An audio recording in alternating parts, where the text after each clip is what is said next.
What's up? Welcome to Tales Tomorrow. I'm Morrow, your storyteller for today, and with me I have some more RPG horror stories. I'm gonna try to stream every single Friday of every week. If I can't do Friday, maybe I'll do it on Saturday. But I'm gonna start scheduling streams ahead of time to make sure that they are up there. So if you're ever passing by on the channel, you may see eventually a stream or a picture that shows upcoming stream and stuff. I'll try to do it at a decent, reasonable time, not too early, not too late or anything. Anyway, looking forward to seeing you on Friday when we play some more Baldur's Gate 3 or whatever we decide to do. Anyway, let's go ahead and get some RPG horror stories for today.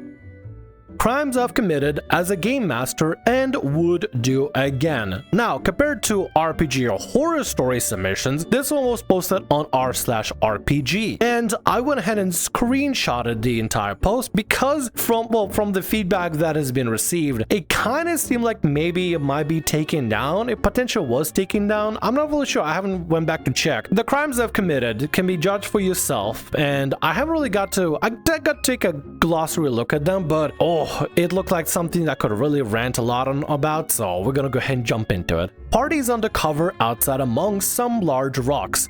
They're 5th level and are in an area populated by an adult red dragon. The dragon lands nearby and starts chewing on one of its claws.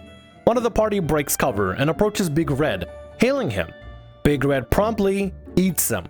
Player was shocked because he figured I wouldn't put an unbalanced encounter in front of them unless they were supposed to talk to it. There's a lot to unpack in just one paragraph. This post is not very long whatsoever, but every paragraph just has so much that I just need to try to unpack to figure out. First of all, I guess my biggest question is, what is the context behind the campaign? Was the campaign divulge the fact that, yeah, sometimes you'll be able to run into things that are a little bit over your level, but it's something that you're supposed to just keep in mind because an adult red dragon, probably for party level 5, is not be easy to encounter or finish off. Also, did the player just get a chance to not be eaten, or was just like, alright, you woke up there and the dragon eats you, your character's dead, no David saving throws, no collecting $200, you just have to reroll the character because your character's dead, ha ha ha boo boo. Like, I wish I had more context. What exactly happened 100%? If it's that kind of campaign where you have to know things about the red dragons or really any dragons in order to be able to, I don't know, deal with them in any particular way, or you have to know how to approach them or else you can make a very bad mistake that will literally cost your player character for you, then that's one thing. But last sentence makes me think that maybe this is just a rare occurrence of just suddenly a dragon and the player thought, hey, DM gave us a dragon. You know, the cool thing from Dungeons & Dragons, the second part of Dungeons & Dragons, the dragon, the actual physical dragon that doesn't look hostile, that seems like it's biting at something. Maybe I could try to talk to it, see what's going on. But I feel like that needs to be a caveat the players should probably know ahead of time, and as a DM, you should probably let people know, hey, dragons are a little bit, you know, maybe a little bit evil in my world, and red dragons maybe are known for not being the kindest, so if you're going to be interacting, that's going to be at your own behest, but if you're choosing to do so, you're putting your character at risk. You know, if this was like a topic about dragons and no severity and threat was discussed in session 0, that'd be one thing, and maybe the player just doing something dumb. Or this could be also a chance of a DM putting something really cool, a really shiny jingle right in front of players, you know, just jingling some shiny keys, expecting the players to go interact with that thing, and then if they do, oh, you're dead just because they dare to interact with that cool thing that I put in front of you and jingle right in your face. Jingle, jingle, jingle. I'm gonna give the DM the benefit of the doubt, but let's keep going. Party strapped on the road, surrounded by 30 large wolves, and talking to the big bad guy of the campaign who wants him to do something for him. Okay, hold on. Is it still the same level 5 party? 30 large wolves. I'm assuming 30 dire wolves. Why do you have a big bad evil guy be surrounded by 30 large wolves? Oh, dire wolves or whatever. Isn't that a little excessive? Maybe, yeah, you want to be like, you want to show that your BBG has this army of wolves and this wolf master or wolfmancer just summons wolves out of thin air. Just wolves on top of wolves. Oh, you heard of a chimera? How about a wolf mara? You kill one wolf and 2 more wolves take its place and just becomes a sea of wolves, an unlimited wolf generation machine. But also, I'm trying to imagine putting like 30 dire wolves on a VGT map, and oh my god, the map would be extremely crowded and laggy because that'd be a lot of actors to have on there. Why 30? You could probably do 10, 8 at least, or most if you can compromise. Like, you can still make a guy look really cool and just have some wolves on his side, or just come in, you know, if the combat begins. But 30 wolves seems a little bit excessive. He looks like a 7-foot male elf. They know he is a wolfer, not a werewolf, wolfer, at least 700 years old. and a peerless spellcast. Okay, listen. That benefit of doubt is quickly being lost. I'm reading through this and I'm thinking to myself like, okay, well, yeah, BBG surrounded by an army of wolves because he has to be surrounded by an army of wolves. And of course, he's 7 foot tall and probably dark and handsome too, huh? Probably a tall glass of water. The most handsome person they've ever seen, but also the most intimidating and the most broody, yet weirdly charming kind of appearance, because of course they do. And of course they gotta be 700 years old, because of course they are. And a peerless spellcaster, because of course they are. I'm just imagining somebody taking their OC character, OC Do Not Steal, and just ham-fist him into this campaign as a BBEG. He is tall, dark, handsome, creates wolves unlimited, 700 years old spellcaster with peerless spellcasting and unlimited power. What else is it gonna do? Be able to kill players in an instant with a snap of a finger without a death saving throw as well? I hope not, but I can see the tropes happening, man. I can see the threads of reality weaving themselves in front of me. I can see the tropes. The party is 3rd to 4th level. Okay, yeah, 30 large wolves justifies a 30 to 40 level party. During the conversation, one of the barbarians lips off to the BBG and tells him to screw off and calls him a puppy fricker. Without saying a word, the BBG plucked the character's heart out and sucked it dry before the character even fell.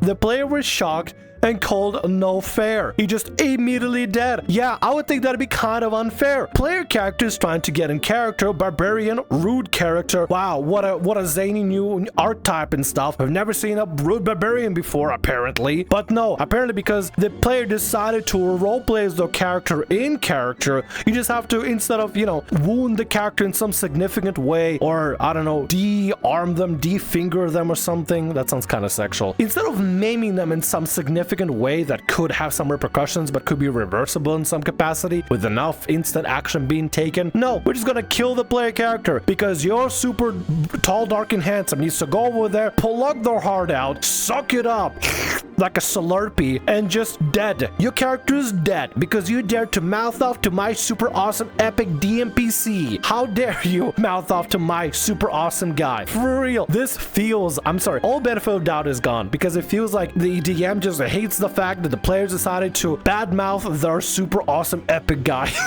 A level 3 and 4 party needs to be threatened by 30 direwolves and this instant death machine.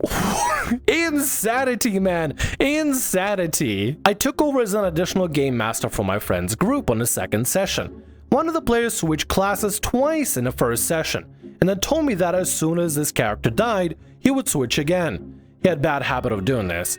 He didn't realize the invulnerable plot armor he acquired at that moment. Me and the other game master just refused to kill him. He always squeaked through, and he never knew. Unless he does know, I mean, at the end of the day, the fact that he didn't get to re-roll the character because the other characters died, I think it'd be very apparent that they're alive. Maybe they got lucky, maybe thought they got real lucky, but also question, if you don't like your player switching characters because the other characters die, have you considered that maybe you put in the player character in a specific position where the character can easily die? I don't know, man. I just kind of don't realize that specific mentality. DM kills player character. Player character goes, okay, I guess I'll reroll another character. And then you get mad over that? How do you get mad over that? Have you considered maybe rebalancing the combat, or maybe not putting up specific situations where players have to reroll characters because you annoy the player has to reroll a character because you put them in a situation where the character is going to die? Like, I get sometimes some combats can be balanced and it could just be luck of the dice if somebody lives or dies, and sometimes dice can roll really bad. But in this situation, if the player's constantly having the character die and rolls to a different character and you're getting mad over that, have you considered maybe your balance is a little bit off, and maybe you targeting specific players so that they're dying more frequently or more often, so they get to play a different character because they have to reroll a different character? I bet you if the character didn't die, they wouldn't have to reroll so many times, and you wouldn't have such a problem with this kind of situation. So this paragraph basically reads, I had a problem player that apparently liked to reroll this character a lot because I kept killing the player character, so I stopped killing the player character so they wouldn't reroll. Player got snarky about their 1 hour rest, and they decided to do something stupid because they would just take their hour rest and it would be fine. I proceeded to disturb their rest for the 12 hours of game time. Every 55 minutes or so, something would go bump and freak them out. No rest for them. instead of letting players interact with the one mechanic that they can restore their energy and restore their resources with, short rest or long rest, just to rest in general, instead of letting them benefit from the short rest and recover some of their resources, you basically don't let them for 12 hours in-game time. You know what would have been easier? Say, no, you guys don't get a long rest. Continue playing anyway. I just don't understand this. I don't know how you can get so malicious with your players that you don't want them to succeed. This is actually a DM that goes against the players to try to screw them over. This is not a DM you want to play with, because instead of letting players benefit from a system that can let them recover resources, they're actively sabotaging the players at every single turn to try to recover some of the resources. That's not a way to DM. If you DM in such an antagonistic way, so you're setting up your players for failure every time. Instead of setting up your players for failure, set them up for success and give them chances to do something good or meaningful or something way to recover the resources. It's a short rest, for crying out loud. Why are you interrupting it every single time, you idiot? Same party as above started bitching about going over 4 encounters, so I hit them with 17 and 24 hours of game time. I really hate rule whiners, in case you can't tell. What rule is there? Do you guys have a rule that you need to have a ton of combat? Excuse me, I'm sorry, but depending on the type of session you're running, whether it be mean grinder or whatever, if it's an average session, 4 encounters in a session is already a lot. And you decided to take it personally instead of taking, you know, some sort of constructive feedback. Your players are telling you, hey DM, I think 4 encounters per session might be a little excessive. Can we have 3, maybe 2, giving us a moment to role play in between and interact with characters instead of just being trudged through this meat grinder? And you took it personally as an attack on you and decided to turn it into 17 combat encounters. Not even listening to your players asking you and saying, hey, maybe 4 encounters is a little bit too much, and just really considering. You decided everything has to go your way specifically. So everybody's gonna have to suffer instead of enjoying D&D, going through a 17 combat encounters within 24 in-game hours. Why? Who are you doing this for? Why are you doing this in spite? You're a DM that literally will like bite off your own nose to spite your face. And you're the kind of DM that's literally ruining the game to spite your players. For what? For saying that, hey, we're just gonna short rest later? No short rest for you whatsoever. Hey, 4 encounters might be a little bit too much. Oh, 17 encounters then. Oh, this cool dragon that I kind of want to interact. Maybe I could actually interact with a cool dragon, you know, since it's in front of me. DM wouldn't put a cool dragon for me not to interact with. What am I supposed to do otherwise if not to actually try to make some sort of a connection with the dragon? No, you can't interact with the dragon. You're gonna be killed immediately. How dare you try to interact with this really cool thing I put in front of you, you idiot. Edit to the ad. I always tell my players, I will never kill you. You will kill you for being dumb. No DM. You will kill the players. You will ruin the game just to spite the players. That's what is a more correct thing to say. You will actively try to ruin the game just to spite your players, even though all of you got together to try to enjoy the game together, but instead of enjoying it in some capacity in some way, you're spiting the players by ruining the game. You're literally destroying the game and making it less fun and less enjoyable and ruining some of the just basic things about it, such as rests and combat encounters, just to spite the players. You're destroying the campaign. Why even play with these people? When you say you hate rule whiners, I think you just hate people that literally contradict your statements or say something different from what you consider to be the ideal thing. Ideal amount of combat encounters, 4 or more. Ideal rest now, or else you'll never get short rest later. Ideal interaction with cool things, don't interact with it. Don't talk to the red dragon. Don't do it. Don't interact with anything awesome or cool whatsoever. This isn't a crimes confession. This is a confession of you saying, I'm an a-hole and I hate my players and I dislike them, so I'm gonna ruin the game just to try to spite them. Even though we're all enjoying it together, and instead of trying to talk it out, I'm just gonna keep being a spiteful a-hole and make things unpleasant for everybody because I want to spite them because my players suck. People that are watching the video, let me know what you think about this particular post, because I've said everything I have to say. At the end of the day, I just feel like they just need to separate. Just need to separate from each other. Let's get to the next RPG horror story for today. I blew up on adversarial player, D&D 5e. I gotta play that causes a variety of problems. Too many asides which detract from the focus. Too many inappropriate jokes to which no one can even banter off of. Complains about every single ruling, even if it's written plain as day in a rulebook. Doesn't know many of the rules of the game, but operates as if he does. Assumes that if something doesn't work out his way, then I must be targeting him as a person specifically. Adversarial to the other players as well, constantly arguing with them about the party's goals. Constantly over suspicious of any and every single NPC.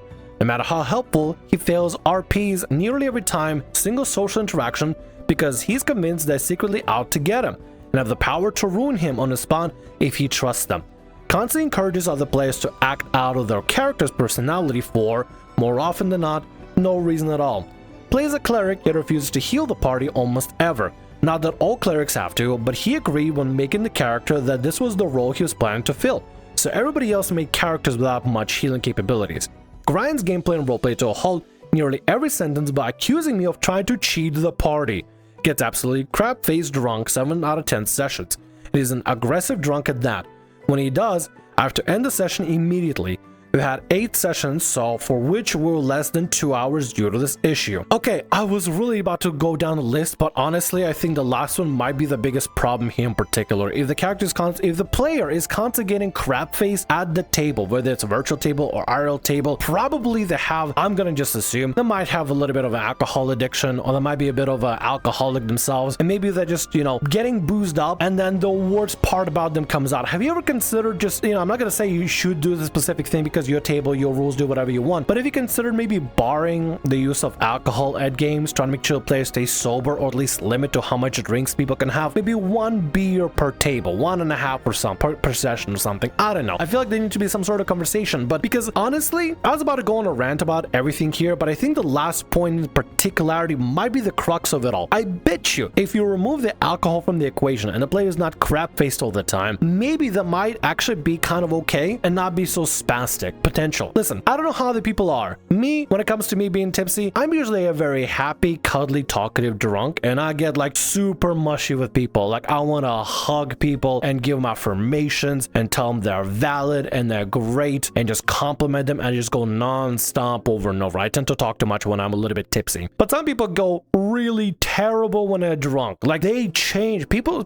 sometimes like their inhibitions completely unlock and their personality changes entirely. And I think that might be kind of one of the crux of the issues. This is just me assuming stuff, but I think maybe if the player's content like 7 out of 10 sessions is just plastered, that might be maybe related to their behavior. Not everybody's going to be like that, of course. At the end of the day, some people handle like being inebriated differently and some are a little bit better with it than others, but I think this player might have an actual problem with it, and that might be the crux of the issue. You might want to stop there. But at the end of the day though, you're putting a big list of stuff that I feel like should have been addressed maybe some forever ago, and clearly are stemming from something. Where that thing, I don't know, previous experience, making everything about themselves, I don't know what it is. Maybe just wanted to be the main character and be just assuming that everybody is against them because their character is so important and everything. I have no idea. I do find it really strange that they complain about a specific ruling, yet they pretend like they know the game when they really don't know the game. If you don't know the ruling, just read the rules, and that's it. Simple. I don't know why the players acting like they are being targeted specific about a specific ruling when they don't even know the rules themselves. It just feels silly. I don't know. It just feels really silly. If the player never volunteered to want to be a healer, obviously they should let the DM and party know so that the party know to buy an extra healing potion on the side or some such. Maybe come to a compromise. Don't have to worry about having healing word prepared, but have cure wounds prepared just as a, I don't know, an emergency situation or something. Just because you're playing cleric doesn't mean you have to play a healer role. You can play a healer role and you can play it great by just grabbing some prepared spells and preparing specific support spells that are going to be beneficial for the entire party. But just because you're playing a cleric doesn't mean you have to play a cleric in any specific way. There are multiple ways to play a cleric and build a cleric to be whatever you want it to be. But it's also good to communicate with your party and your DM and figure out if you have a specific combination of like roles that everybody's filling in, or everybody's gonna go on free for all and needs to buy themselves an extra healing potion just to make sure they have a way to pick themselves up whenever they're in a really bad state or something. Communication is key, and when they have this breakdown communication and trust between player and DMs and this suspicion stuff going on and arguing over the rules and getting drunk and plastered and basically becoming belligerent, I think that's a lot of problems here, and I feel like that's something that you should talk to the player about immediately. If you're wondering how I've tolerated nearly 40 weeks of this, it's because I have another player who can usually rein him in enough to keep things moving a little faster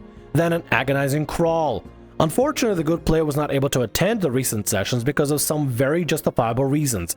He even sent me his character sheet for me to play it for him, as well as some detailed instructions on how his character would act in general. 40 weeks! Even if you have somebody that's the problem player's handler, that's not a way to do it, because now the handler basically needs to be constantly responsible for the problem player's behavior, and if the handler is not there, problem player's gonna go like crazy. It's just, this is a lot, guys. This is a lot to handle.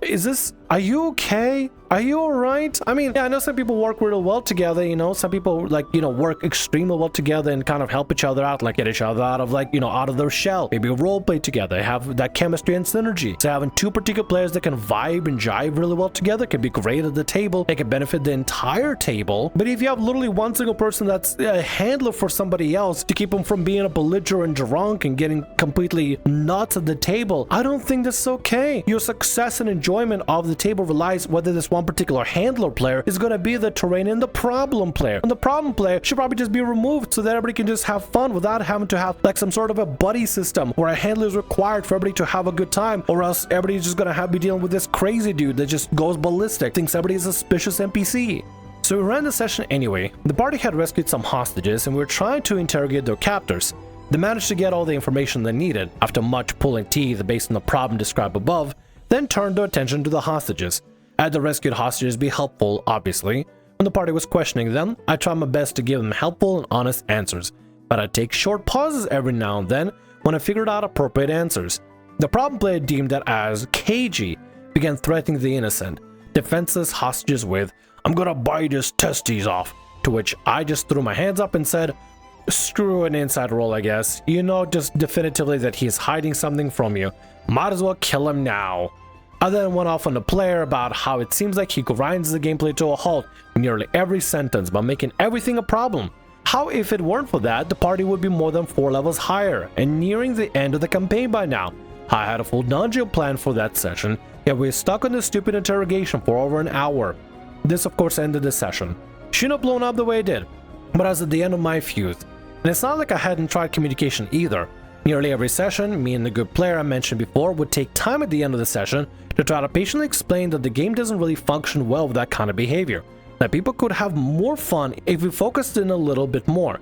We even asked kindly multiple times for him to tone it back, not be so suspicious of confrontational. You guys already asked him multiple times, and if it still doesn't get through to him after 40 weeks of playing, I gotta be honest, I think it's a lost cause. As some people, they're just not gonna listen, no matter how many times you repeat it again and again and again. And according to this, you guys did try to do this several times, again and again. At what point do you have to reach a conversation where it's supposed to stick through? After 41st attempt? After 42nd attempt? After 43rd attempt? How many more conversations and talks about this can you get before the player just understands, hey, not everybody's out to get your player character, please calm down and just stop being so suspicious of everybody and grinding the game to a halt? Honestly, I think it would have been better for y'all to part ways a long time ago. This is clearly a problem that's going to be keep festering over and over and over again, and it's only going to get worse because the handler player is not there to rein in the problem player. If you have this system where you need one player to solve the other problem player, that's not a solution. I think solution is just to remove the problem player at this point, because I don't think anybody's gonna be enjoying having a problem player there at this point if they constantly needs a handler there. I'm all for a good time. Main tables I've played at would consider me even a jokester of the goofball of the party,